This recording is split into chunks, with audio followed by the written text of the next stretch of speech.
इस कहानी की शुरुआत में हमें स्पेस में कुछ एस्ट्रोनॉट्स को दिखाया जाता है जो स्पेस स्टेशन में खराबी आने के कारण वो चेकिंग कर रहे होते हैं कि तभी अचानक से बहुत बड़ी चीज इनके स्पेस स्टेशन के ऊपर आ जाती है और उसके भयानक आवाज के कारण एस्ट्रोनॉट को काफी ज्यादा दर्द होने लगता है। लेकिन तभी सीन कट होता है और हम अर्थ पर कुछ कॉलेज ग्रुप को देखते हैं। उनमें रॉब और उसकी गर्लफ्रेंड कारा और चार्ली, ब्रैंडिन और एनी होती है जो जंगल के बीचों बीच एक फार्म हाउस में छुट्टियां मनाने के लिए जा रहे थे। अभी ये लोग जंगल के रास्ते पर पहुंच जाते हैं लेकिन बीच में ही पेट्रोल भराने के लिए रुकते हैं। लेकिन तभी ब्रैंडिन वहां ट्रक पे लगे खून को नोटिस करता है और वह उस खून को देखने जाता है। लेकिन इसी दौरान ट्रक का ओनर आता है और वो ब्रैंडिन को अपने काम से मतलब रखने के लिए कहता है और उसे डराने धमकाने लगता है। लेकिन तभी चार्ली उन दोनों को शांत करता है और ये लोग वहाँ से निकल जाते हैं। झगड़े की वजह से ये लोग दुखी भी हुए थे लेकिन उसे भूलकर ये लोग अपनी छुट्टियां बिताने लगते हैं। अब कुछ देर आराम करने के बाद इनमें से 3 लोग जंगल में एक्सप्लोर करने आगे बढ़ते हैं। उन्हें वहाँ जंगल में झरना और काफी सुंदर नदी मिलती है लेकिन आगे उन्हें के केबिन दिखाई देता है।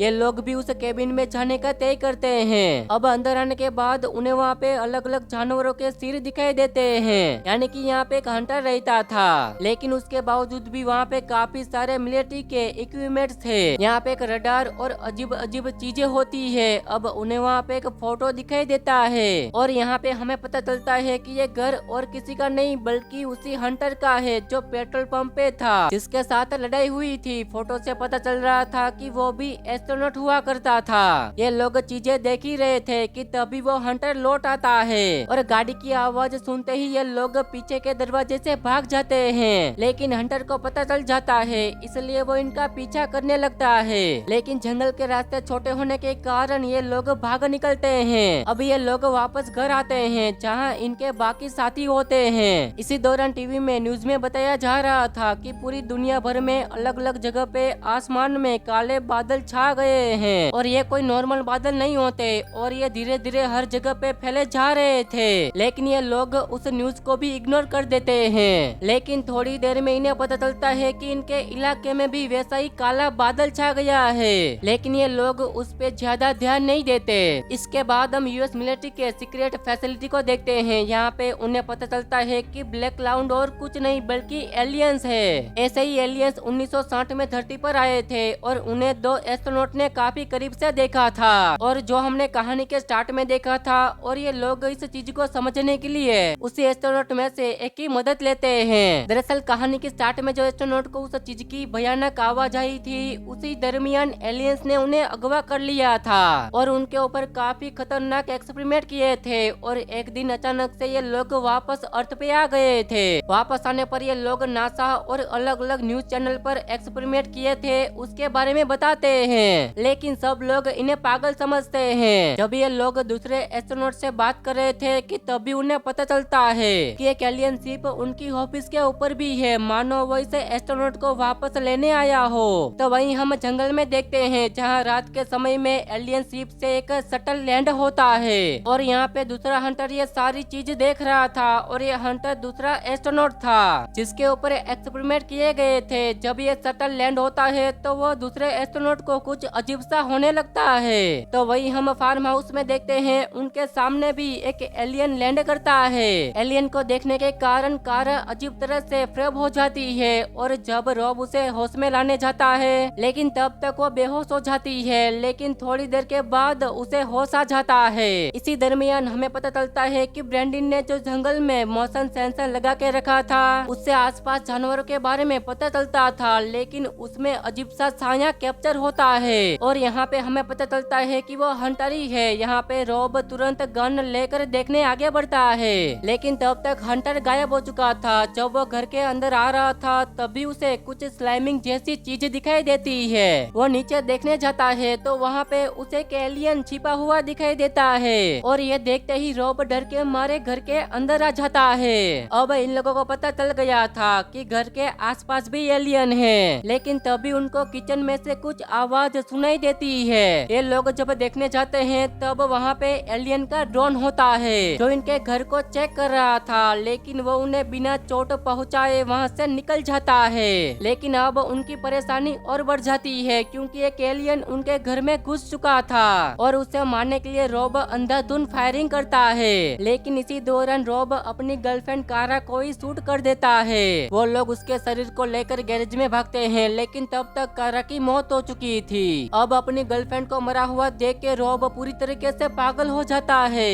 और वो अब सभी को मारने की कोशिश करता है। इसलिए चार्ली ना चाहते हुए भी उसे घायल करके वहाँ से भागने लगते हैं। लेकिन तभी रॉब होश में आकर उनकी कार के सामने आ जाता है, जिसके कारण उनकी कार क्रैश हो जाती है। वो गुस्से में उन्हें मारने के लिए आता है, लेकिन तभी अचानक से एलियन स्पेसशिप से लाइट आती है और वो रॉब को अपने स्पेसशिप में खींच लेती है। ये देखकर वो तीनों भी वहाँ से भागने लगते हैं, लेकिन तभी ब्रैंडन हंटर के ट्रैप में फंस जाता है और वो बहुत घायल हो जाता है। उसे आसपास एलियन होने की आहट होती है। ये लोग काफी डरे हुए थे कि तभी वहाँ पे हंटर आता है और वो ब्रैंडन का ट्रैप निकालता है। लेकिन इसी दौरान आसपास एलियन की आहट होने के कारण हंटर गायब हो जाता है। अब वही एलियन का ग्रुप भी इनकी तरफ आ रहा था, पर उसी समय एक एलियन हंटर के बिछाए हुए जाल में फंस जाता है। इसे देखने के बाद हंटर बहुत ज्यादा खुश हो जाता है।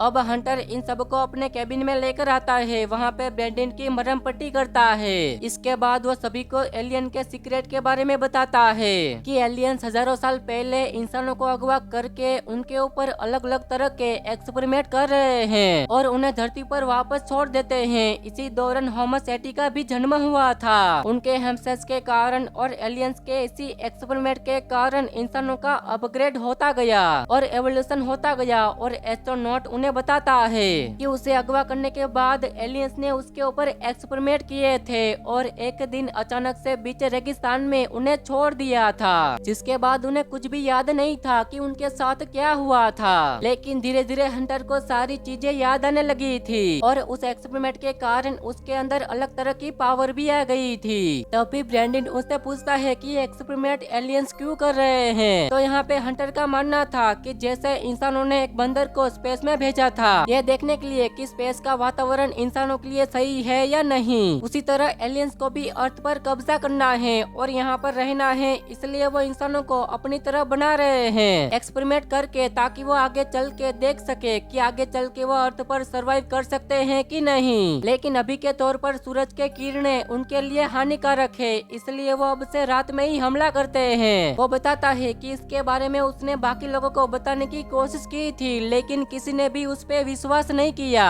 और उसकी बात किसी ने नहीं सुनी। इसलिए रिटायर्ड होने के बाद उसने अपनी पूरी जिंदगी एलियंस को रोकने के लिए लगा दी। साथ ही वो बताता है कि आज ही उन सारे लोगों को एलियंस किडनैप करने वाले हैं जिनके ऊपर उन्होंने एक्सपेरिमेंट किया था, यानी उसके जैसे लोग। अब उसने भी एक एलियन पकड़ लिया था, तो वो बदले लेने के इरादे से वो इस एलियन के ऊपर भी एक्सपेरिमेंट करने का सोचता है। लेकिन तब तक दूसरा एलियन आ जाता है। उसके भयानक आवाज के कारण सभी को बहुत दर्द होता है और चार्ली, ब्रैंडन और एनी वहाँ से भागने लगते हैं। लेकिन ब्रैंडन बहुत ज्यादा जख्मी हो गया था, इसलिए वो लोग उसे वहीं पर छोड़ देते हैं और वह दोनों ही वहाँ से भाग जाते हैं। लेकिन थोड़े आगे जाने के बाद एलियन का स्पेसशिप उन्हें ऊपर खींच लेता है। जब चार्ली की आँख खुलती है तो वो खुद को एक अजीब सी जगह पे पाता है जहाँ पे और भी ज्यादा कैद होते हैं जो हजारों एलियन ड्रोन से घेरे हुए होते हैं। वो वहाँ से किसी तरह से निकल जाता है और एनी को ढूंढने लगता है। उसे आगे ब्रैंडन मिलता है जिसका आधा शरीर एक एलियन मशीन से बदल गया होता है। उसे आगे पता चलता है कि एलियंस इंसानों के हार्ट पर भी एक्सपेरिमेंट परफॉर्म कर रहे हैं। शिप के दूसरे हिस्से पर पहुंचने पर उसे कारा और रॉब भी मिलते हैं। ठीक ब्रैंडन की तरह उनकी हालत भी वैसे ही होती है। यहाँ पे एनी को साइबॉग यानी आधी मशीन और आधी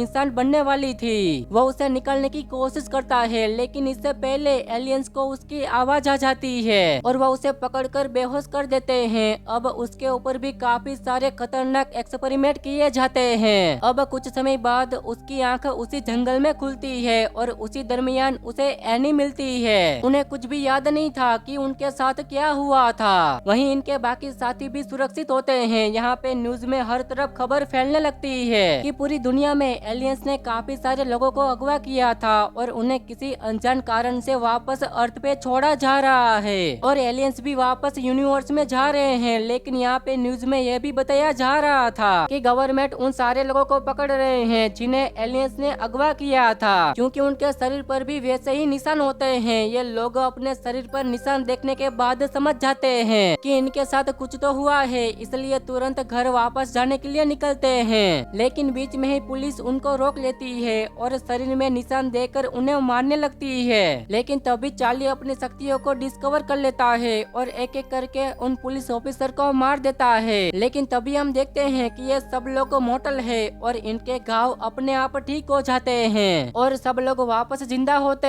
हैं। अब कहानी के आखिर में हम देखते हैं कि काले बादल वापस अर्थ के ऊपर छा जाते हैं और ये तीनों उसे देख रहे थे और इसी के साथ एक कहानी यहीं पर खत्म हो जाती है।